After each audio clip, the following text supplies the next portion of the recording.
Well, hello Dundalk. This is Douglas Pollard here. I'm an old-time resident of Dundalk. I was born in 1934 in the front bedroom of our old home place on Robinwood Road. 1917 was the address. Mom and Dad had started building a house. They didn't believe in mortgages, so they built it out of scrap lumber and everything they could find. And I think they moved in probably late in 1933 and celebrated moving into a new house, and I think probably I might have been born 9 months later as a result. But anyway, I had an older brother, Charlie Pollard, who was now known as kind of a rounder there for a few years until he went into service, come back and married a girl from Virginia. Dorothy Pollard, who was the oldest girl, and she went to Strayers College, as did her younger sister, Madge, for a couple of years. Dot went to Glenn L. Martin Company and went to work as an executive secretary there. And she met Paul Erdler, who was an engineer there from Philadelphia, and the two of them dated pretty much all through the war, I think. I'm not sure when exactly it started, but it was pretty much through the war, I think, a big part of it. And Paul, her husband, I don't know how much design work he did on it, but he did do design work on it, I'm pretty sure. And he did a lot of design work on the Martin PBM flying boats, as well as the Martin B-26 bombers that they built there. I've put a little short clip about the Martin Mars on this video, and if I can find them, I'll put a few pictures of my sister where she modeled and some photographs of the PBMs. And at the same time, then I've got a film I put together, or a video I put together, of the funeral of sorts, where they brought a bunch of steam engines all dressed in crepe with their numbers boards covered over to go to Bethlehem Steel to be melted down into steel to make cannons and ships and tanks and all that was needed for the war effort. And they weren't needed anymore by the railroads, because most of the steam engines by then had been replaced by diesel and electric engines. So anyway, we got a clip in a newspaper a couple days before that they would be towing railroad engines down to Bethlehem Steel, and that they would be pulled by the latest and greatest royal blue diesel electric engines of the line that run up over into Ohio. And so probably hundreds of us Dundockers gathered around the intersection of the railroad tracks and Solars Point Road, where the tracks go down along Stansbury Road down there and cross over the old railroad bridge. And I'm going to tell you, there was a lot of motion towards those old engines. A lot of people cried. And you know, they've been hearing those engines run down through Dundalk for forever. Steam whistles blowing, lonesome sound in the middle of the night, and it was pretty touching. Anyway, so I put a video on. Very little of it has anything to do with that. Mostly it's about the blue line going over across Maryland and Virginia, and I hope you all enjoy this. A new giant joins the Navy's Sky Fleet, the 72-ton Mars flying boat. First of a series of 20 to be named for Pacific Islands, is christened by Mrs. DeWitt Clinton Ramsey, wife of Rear Admiral Ramsey, former Naval Aeronautics Chief.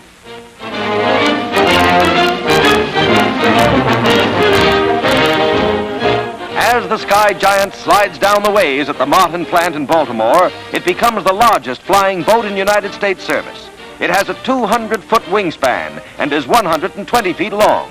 Powered with 4 motors totaling more than 8,000 horsepower, the big boat has a speed in excess of 200 miles an hour and can carry payloads of 30,000 pounds or more.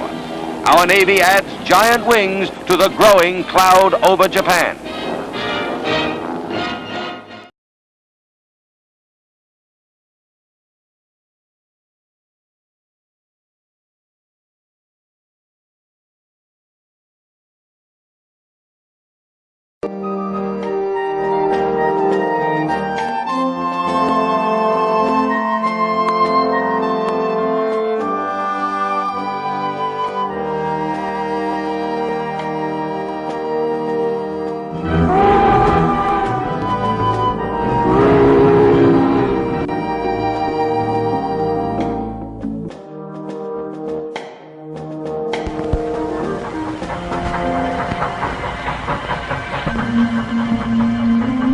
The year was 1942, and the Japanese had bombed Pearl Harbor the year before.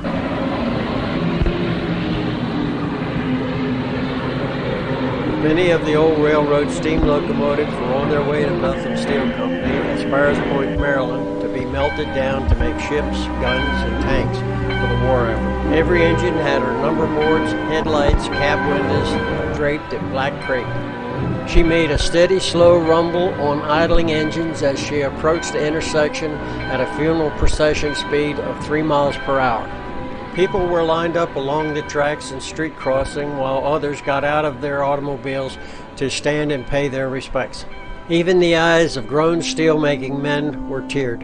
This is the new Blue Line engine that pulled the locomotives to Spires Point. Today we speak of high-speed rail. Well, we had it in the 1930s. It was said by many that the East Coast champion, when needing to make up time, would run 100 to 110 miles per hour in the flat country of South Carolina and Georgia. The new Baltimore and Ohio diesel electric Blue Line.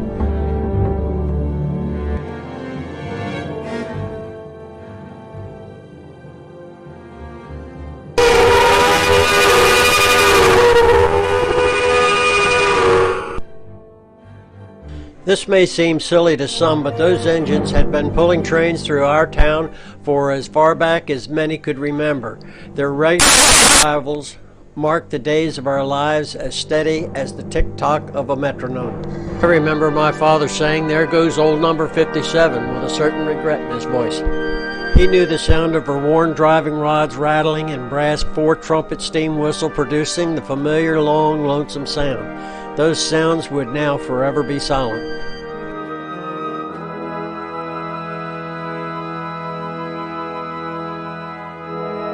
Those steam giants passed us while we boys swam off the Bear Creek train bridge. I bet those engines saw more than their fair share of naked boys swimming from trestles. We always got a hello from their whistle. They seemed imposing friends. Most of us woke to their puffing and shrill tweet at daybreak as they strained to pull their loads of finished steel up the grade past Baltimore to the Piedmont Plateau and across the mountains. At night we often settled in bed to the gentle rumble of rolling gondolas laden with coal on their way to the Chesapeake Bay blast furnace. Trains fed the yawning mouths of hungry furnaces as they gorged themselves on coal, lime, and ore. Those behemoths in turn fed our families and supported our town. I often lay in bed listening and watching the rolling boom and blow of blast furnaces spewing ash and soot high in the eastern sky. They sometimes silhouetted a steam-belching locomotive and a fiery fringe as she made her way eastward. An odd thing to be sentimental over them that dusted our homes and streets in soot and the rust-colored powder of iron ore.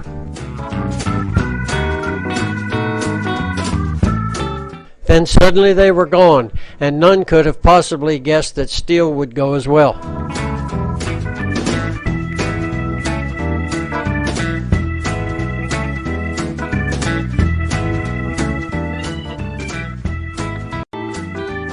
Wrecked engines to be taken back to the repair shops and rebuilt or scrapped out. Worn out engines are saved as well. Here's one having been run onto the turntable and then into the shop for rebuilding. These engines were expensive. They only ran 1 to 300,000 miles before rebuilding. The diesel electrics that replaced them ran for millions of miles before rebuilding. Unlike steam, there was little maintenance in between. They were far more powerful as well. My father, Fred Pollard, had a small machine shop in the early 1920s, repaired engines used in logging out the Oak Swamp at Waycross, Georgia. It was told on him that after repair, he, without a license, often tested the engines by running them down into the swamp and back at speeds of over 100 miles an hour. My older brother, who was a small child, had the job of blowing the whistle at the intersections.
Repair shop crew posing with a newly rebuilt engine. A day of testing, hard ahead and hard in reverse.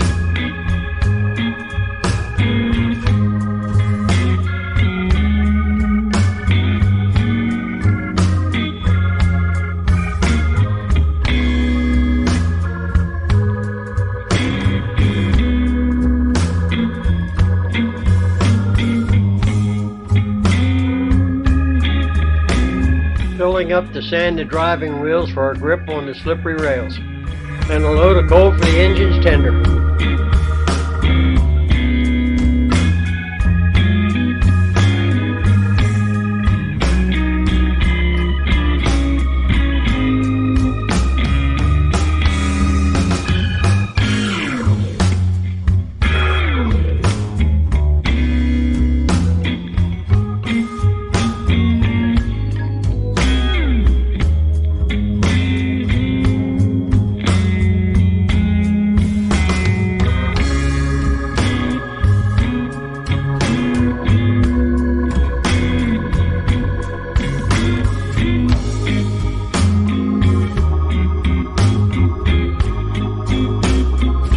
Gallon drums of lubricating oil.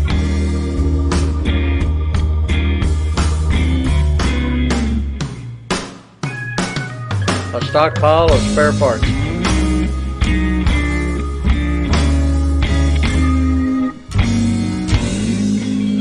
This is Turner Station about the time of World War I and about 2 miles south of what was then a train station not yet named Dundalk. There was a rail line between Baltimore and Spires Point and on to Fort Howard Bayshore Park and Miller's Island. This so-called Red Rocket number 26 streetcar line would soon run those rails.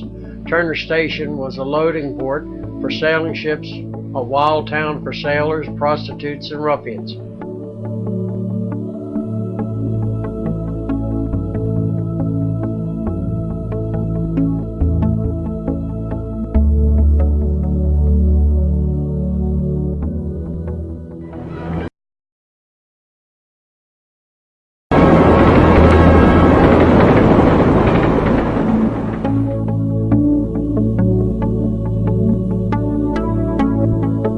Pennsylvania Railroad Station in Washington, D.C. Mount Royal Station in Baltimore and the home of the Baltimore and Ohio Blue Line.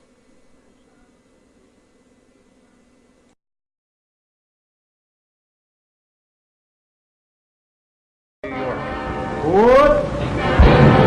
What?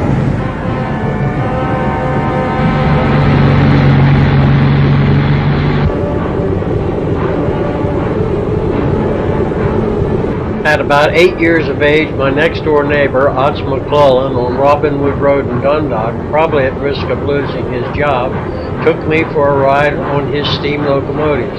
These guys were our heroes of the day, though fighter pilots stole some of their thunder during World War II.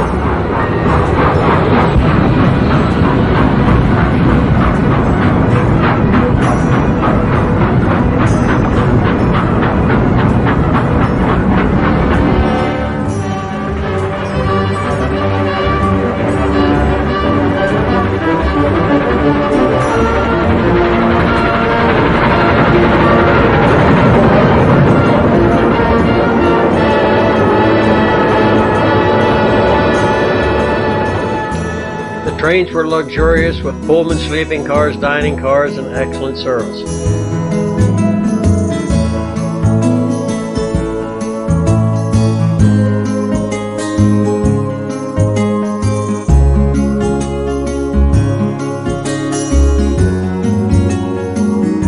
This was a time when the world was proud of its trains.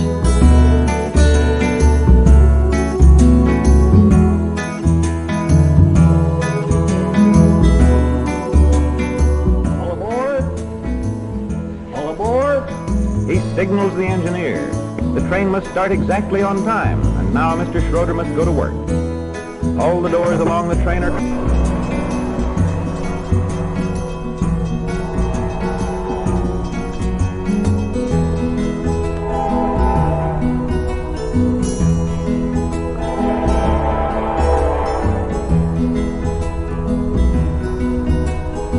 This blue liner is heading west through West Virginia and on to a destination in Ohio.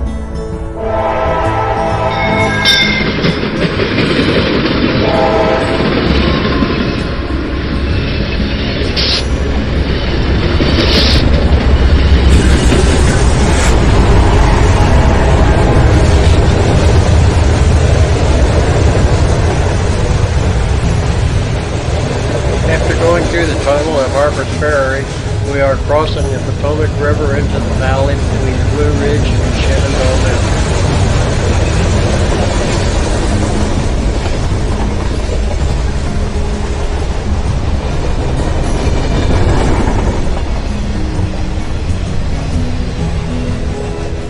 Arrival, on time. The man that puts the trains together and keeps them running, the yard master.